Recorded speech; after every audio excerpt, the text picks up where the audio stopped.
Today's word is assertion, which means representation by management, explicit or otherwise, that are embodied in the financial statement as used by the auditor to consider the different types of potential misstatement that may occur. इसका शाब्दिक अर्थ यह है कि management के द्वारा अलग अलग दावे किए जाते प्रस्तुत किए जाते हैं फिनेंशियल स्टेटमेंट में। ये दावे किसी भी रूप से हो सकते हैं, अलग अलग एलिमेंट ऑफ फाइनेंशियल स्टेटमेंट से रिलेटेड हो सकते हैं या पूरे के पूरे फाइनेंशियल स्टेटमेंट में से जुड़े हो सकते हैं। तो उन सभी दावों को हम लोग एजर्सन कहते हैं। इसके बहुत सारे प्रकार होते हैं, टाइप्स होते हैं, ठीक है।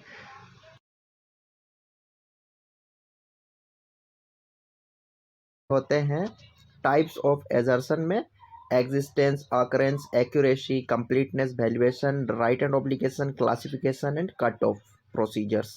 सो इन सभी चीज़ों के बारे में एक एक दावा होता है। जैसे एक एग्जांपल लेते हैं, इसमें सबसे पहला आ जाता है फिक्स्ड एसेट्स। अगर फिक्स्ड एसेट्स को लेकर हम लोग सोचते हैं, फाइनेंशियल स्टेटमेंट का एक तत्व है फिक्स्ड एसेट्स। फिक्स्ड एसेट्स के बारे में किन किन बातों को का होना ज़रूरी है जो उसके वास्तविक प्रमाण को दर्शाता है। तो सबसे पहला कि फिक्स्ड एसेट्स एग्जिस्टेंस में भी है या नहीं है, ठीक है। उसको कब खरीदा गया, उसका जो वैल्यू है वो एक्यूरेट है या नहीं है, उससे रिलेटेड जो कंप्लीट है ट्रांजैक्शन वो रिकॉर्ड हुआ है या नहीं, उसका वैल्यूएशन सही से हुआ है या नहीं, ठीक है। राइट ऑब्लिगेशन उस फिक्स्ड एसेट्स के ऊपर में कंपनी का है या नहीं, उसका proper classification non current assets के तौर पे दिखाया गया है या नहीं है, ठीक है। वैसा ही कुछ कट ऑफ प्रोसीजर अप्लाई किया जाता है, लाइक स्टॉक के संदर्भ में इसका उपयोग होता है कट ऑफ प्रोसीजर।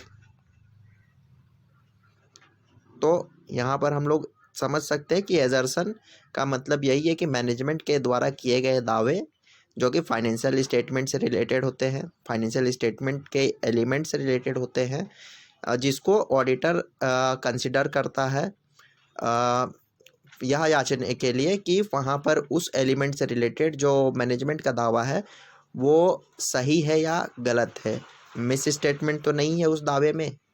तो इन सभी चीज़ों के बारे में पता करने के लिए ऑडिटर तरह तरह के एजर्सन का यूज करता है। Thank you.